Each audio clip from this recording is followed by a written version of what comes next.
युवराज Dongre news, सत्य, स्पष्ट, निर्भीड. एससी प्रवर्गातील लोकांचं आरक्षण खतम होणार. आता एससी प्रवर्गातील लोकांचं आरक्षण खतम होणार. हो, बरोबर ऐकत आहे. हा व्हिडिओ पूर्ण बघा. काय वर्गीकरण झाल्यावर आरक्षण राहणार का? राहणार का? तर मग आरक्षण खतमच होणार. हा व्हिडिओ पूर्ण बघा. वर्गीकरण झालं तर, वर्गीकरण नाही झालं ना तर 13% आरक्षण हे चांगलं राहणार. सगळे जण त्या 13% आरक्षण मध्ये काय ना काही करू शकणार. हा व्हिडिओ सविस्तर बघा. बाबासाहेब आंबेडकरांनी हे 13% आरक्षण कोणाला दिलं? नवबौद्ध, आताचे नवबौद्ध लोकांना दिलं किंवा अजून कोणाला दिलं?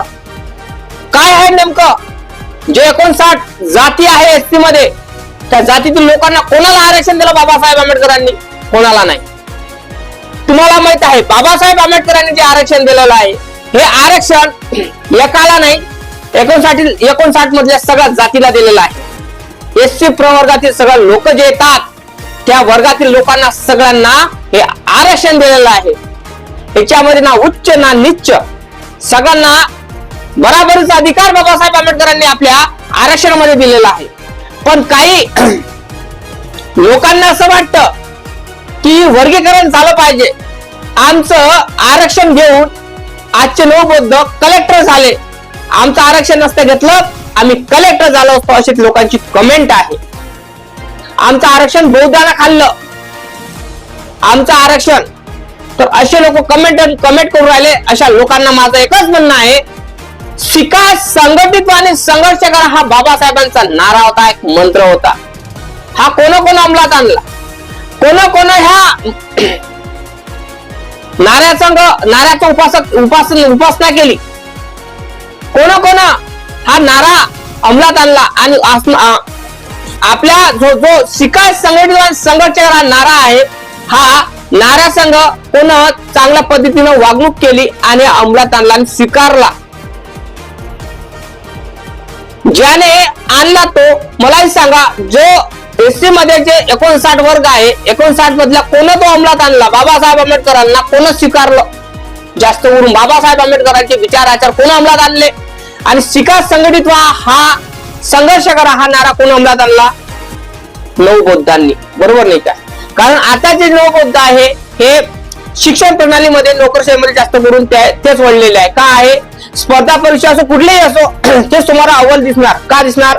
कारण त्यांनी बाबासाहेब आंबेडकरांना जोपासलं आहे, त्यांचे विचार आचार. असं म्हणत नाही मी की नवबौद्धच लोकांनी आहे, नाही. जे अजून 58 जण आहे त्यांनी पण स्वीकारलेला आहे. त्यांचे पण काही ना काही लोक नोकरीमध्ये आहेत, त्यांनी पण आरक्षणाचा फायदा घेतलेला आहे. पण बाबासाहेब आंबेडकरांनी सांगितलं की आरक्षण हे कोणाला भेटलं पाहिजे, कोणाला नाही. आरक्षण कशासाठी आहे? शिक्षणासाठी आहे. मेन मुद्दा हा आहे. आणि जो शिकेल तो आरक्षणाचा फायदा घेईल. जो शिकलेच नाही, जो गोरढोर चालेल, अडाणचोट राहील, तिला आरक्षणाचा फायदा काय हे माहित राहणार का? नाही ना. आणि जे अडाणचोट आहे ना, हेच वर्गीकरण करण्याचं कारस्थान करून राहिले. हे लक्षात ठेवा. हेच अडाणचोट वर्गीकरण करण्याचं कारस्थान करून राहिले. आणि सरकार एवढी भिकारचोट आहे की जातीमध्ये धर्मामध्ये भांडण लावण्याचं कारस्थान चालू आहे. म्हणजे एक जे भाकर बाबासाहेब आंबेडकरांनी आरक्षणाची दिली, ते भाकराची तुकडे करण्याचं कारस्थान चालू आहे. मलाही सांगा, हे तुकडे केल्यावर भूक जाणार का हो तुमची? नाही जाणार. ज्यामध्ये भाकरीसाठी भांडणं होणार. बाबासाहेब आंबेडकरांनी सगळ्यांना बराबरीचा अधिकार दिला, बराबरीचं आरक्षण दिलेलं आहे. तर तुम्ही बंदी भाकर खाल्ली तर भूक जाणार तुमची? नाही तर जाणार का? नाही जाणार ना. त्या कारणामुळे मी तुम्हाला एकच सांगतो, वर्गीकरण करून काही होणार नाही. ज्याने बाबासाहेब आंबेडकर स्वीकारला, ज्याने बाबासाहेब आंबेडकरांना अंमलात आणलं, त्यानेच आरक्षण घेतलं आणि त्यानेच आरक्षणाचा फायदा घेतला. हे लक्षात ठेवा. बाबासाहेब आंबेडकरांनी नवबौद्धांनाच आरक्षण दिलं नाही. बाबासाहेब आंबेडकरांनी 59 जातीतील लोकांना आरक्षण दिलं. हे लक्षात ठेवा. पण काही मूर्ख अडाणचोट लोक याच्यामध्ये गलत्या काढतात. बाबासाहेब आंबेडकरांचे विचार आचार सरणी डोक्यात असालच तेव्हाच तुम्ही आरक्षणाचा फायदा घेऊ शकाल, नाही तर नाही. कळलं का? कारण बाबासाहेब आंबेडकरांचे विचार आचारसरणी डोक्यात घेण्यासाठी तुम्हाला अगोदर बाबासाहेबाला जपावं लागेल. बाबासाहेब आंबेडकरांना घरामध्ये त्यांची विचारसरणी अंमलात आणावं लागेल, तेव्हाच करू शकाल ना. आणि भरपूर असे नवतोक लोक आहे की त्यांनी एससी मध्ये असूनही बाबासाहेब आंबेडकरांना स्वीकारलं नाही. कळलं का? कारण नवबोधे लोकांनी बाबासाहेब आंबेडकरांना स्वीकारलं म्हणून त्यांचे विचार आचार घेऊन ते नोकरीवर आहे, शिक्षण संस्थेमध्ये आहे, स्पर्धा परीक्षा देऊन राहिले, नोकरी करून राहिले आणि आरक्षणाच्या पदातही घेऊन राहिले. बाकीच्या लोकांनी असंच केलं ना, शिका संघटित संघर्षाचा हा नारा अंमलात आला ना, तर हे पण नोकरी करू शकतात, यांना पण आरक्षण मिळू शकते. कळलं का? पण हे असं करणार नाही. कारण हे कसं आहे, ते काय म्हणतात, आमचं आरक्षण खाऊन हे नवबोधे लोक, आजकालचे लोक हे काय बनले, अधिकारी बनले आणि आम्ही आता म्हणतात कलेक्टर राहिलो असतो. त्यांचं असं म्हणणं आहे. काय कितपत पटते तुम्हाला? बाबासाहेब आंबेडकरांना जो वाचल, जो अंमलात आणल, तोच खरा आरक्षणाचा उच्च अधिकारी होणार, हे लक्षात ठेवा.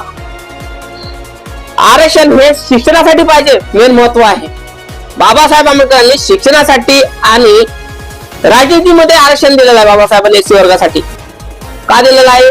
कारण बाबासाहेब आंबेडकरला माहित आहे की माझा समाज वंचित आहे, त्या कारणामुळे हा शिक्षणापासून वंचित होता, राजकारणातून वंचित होता. त्या कारणामुळे बाबासाहेब आंबेडकरांनी आपल्याला आरक्षण दिलेलं आहे. याचा फायदा आपण पुरेपूर घेतला पाहिजे.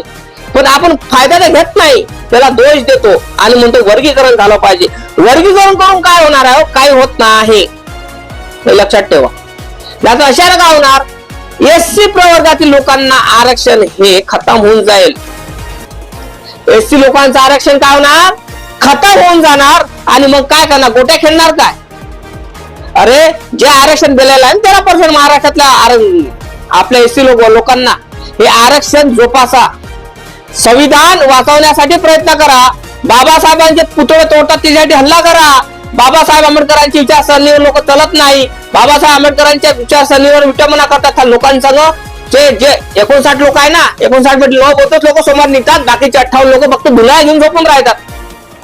ह्या लोकांनाच माझं म्हणणं आहे, जोपर्यंत तुम्ही जेव्हा संविधानासाठी तुम्ही आवाज उठवणार नाही, संविधान वाचवण्यासाठी आवाज उठवणार नाही, बाबासाहेब आंबेडकरांची विचारसरणी वाचवण्यासाठी आवाज उठवणार नाही, तोपर्यंत तुम्हाला आरक्षण म्हणजे काय हे कळणार नाही. आणि आरक्षणाचा जो मूलभूत हक्क आहे तो कळणार नाही. फक्त तुम्हाला असं वाटतंय आरक्षण म्हणजे एक सुविधा आहे, दुसरं काहीच नाही. आरक्षण म्हणजे संविधानाचा गाभा आहे, लक्षात ठेवा. आरक्षण नाही तर संविधान नाही. आणि बाबासाहेब आंबेडकरांनी हे आरक्षणामध्ये जे संविधानामध्ये जे आरक्षण दिलेलं आहे आपल्याला आणि सगळ्या वर्गातील लोकांना समान अधिकार दिलेला आहे, हा बाबासाहेब आंबेडकरांनी संविधानातून दिलेला आहे. आणि याची तुम्ही तोडमोड करू नका.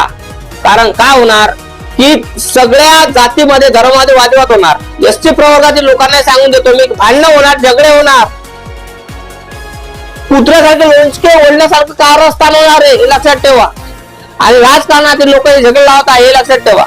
काय वाटते कमेंट करून तुम्ही सांगा. लाईक करा, चॅनलला सबस्क्राईब करायला विसरू नका. जय भीम, जय शिवराज, जय जवान, जय किसान, जय संविधान.